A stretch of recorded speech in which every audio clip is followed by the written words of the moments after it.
Hi friends, welcome to என் சமையல் உலகம். இன்றைக்கி நம்ம சேனலில் எல்லாருக்குமே ரொம்ப யூஸ்ஃபுல்லான ஒரு டிப்ஸ் வீடியோ தாங்க பார்க்க போகிறோம்.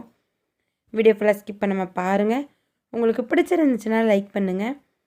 நம்ம சேனல் இன்னும் சப்ஸ்கிரைப் பண்ணாமல் பார்த்துருந்தீங்கன்னா சப்ஸ்கிரைப் பண்ணி வச்சுக்கோங்க. இப்போ வாங்க வீடியோக்குள்ளே போகலாம். பாத்ரூமில் இந்த மாதிரி டாய்லெட் பேஷன்லாம் நம்ம என்ன தான் க்ளீன் பண்ணாலுமே ஒரு 2 வாரத்துலேயே இந்த மாதிரி மஞ்சள் கலரில் கரை பிடிச்சிருங்க. ஒரு மாதிரி கிருமி அதிகமாக இருக்கிற மாதிரி இது சீக்கிரமே கரை பிடிச்சிரும். அப்படி சீக்கிரமே அழுக்காகாமல் கரை பிடிக்காமல் இருக்கிறதுக்கு இந்த ஒரு டிப்ஸை ஃபாலோ பண்ணாலே போதுங்க. வீட்டில் ஏதாவது இந்த மாதிரி சின்ன எம்டி பாட்டில் இருந்துச்சுன்னா எடுத்து வச்சுக்கோங்க.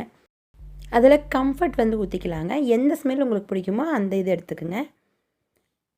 இப்போ ஒரு கம்ஃபர்ட் ஃபுல்லாக அந்த பாட்டிலில் ஊற்றிருக்கேன்.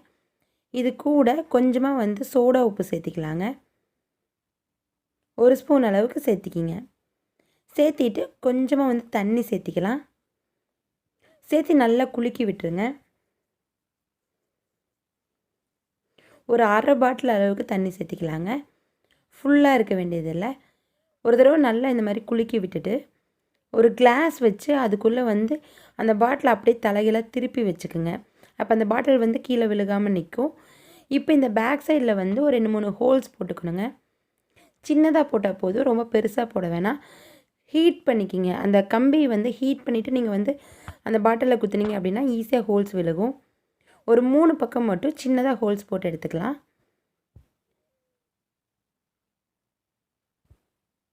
ஒரே சைடாக இல்லாமல் 3 சைடாக வர மாதிரி இப்படி குத்தி விட்டுக்குங்க.